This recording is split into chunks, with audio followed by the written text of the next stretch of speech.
gudoomiyaha gobolka Solo weheliye taliyaha qaybta koob iyo soddonaad ee ciidanka qaranka Jamhuuriyadda Somaliland iyo weliba cutubyo ka tirsan ciidanka qaranka ayaa howlgal ballaaran ka fuliyay deegaanka Yeyle dhankiisa hawdka kaasoo laga fuliyay deegaano sharci darra oo halkaasi ay ku burburiyeen gudoomiyaha gobolka Solo halkaasi kula hadlay warbaahinta ayaa sheegay ayaa uga digay cid kastoo isku dayda deegaano hor leh oo sharci darra inaan la ogolaan doonin joogna ama aad arki doontaan cid kastoo daawan doontaa waxa u dhaxaysa 5 magaalo oo ah Dhiiraalo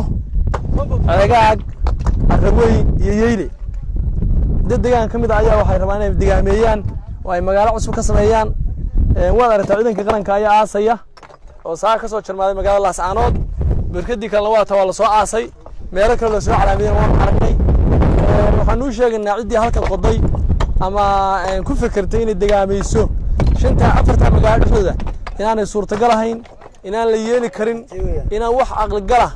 oo bini'aadan ku qaadan karay aanay ahayn maadaama ay tahay 5 magaalo dhexdood oo ay tahay meesha xooluhu ay daaqaan ama 5 magaalo xoolaha lagu dhaqday mataqaanaa ku soo foofaan suurtagal ma noqon karto in deegaameyn cusub la sameeyo siyaasadda mataqaanaa xukuumadda ama bolosiga wasaaradda arrimaha gudaha u yaala iyadana waxa mamnuuc ah in deegaameyn cusub la sameeyo annagoo fulinayna amarkii wasaaradda arrimaha gudaha gobol ahaan waxaan marnaba aqli galahayn ama aan suurtagal ahayn ama aan lagu fakari karin in la sameeyo deegaameyn cusub oo hor leh iyada oo ay deegaameynti bateen iyada oo la waayo xoolihii meesha ku baxsan lahayn xilliga abaarta iyada oo qof kasta wax xasuusan karo abaartiina soo martay xooluhu waa cunay inay waayeen marka waxaan u sheegnaa oo halkan fariin media u marinana cidii halkan qoday inay yihiin dambiilayaal inay yihiin mataqaanaa kuwa mataqaanaa hadii Ilaahay ku roon yahay baabiinaya deegaanka anigoo ku hadlay afka xukuumadda iyo afkii barasaabka gobolka Sool oo aan anigu ahay waxaan u sheegnaa dadweynaha kale ee deegaamadan ku nool inay soo sheegaan meelahan oo kale cid qodaysa ama deegaameyn cusub sameynaysa iyadoo aan marnaba suurtagal ahayn waxaanu mar labaad iyo mar saddexaad uga dignaa oo ku adkeynaa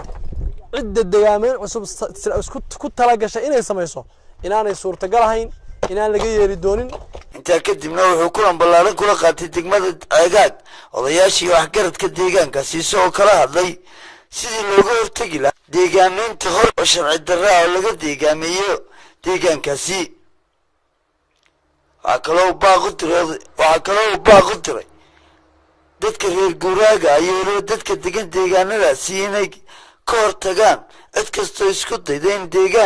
in la deegaameeyo dhulka xoolo daaqsimeedka ah ee deegaankaasi وبرخ عمر أحمد وبانت قرن كجمهورية الصوماليلان لا صعنات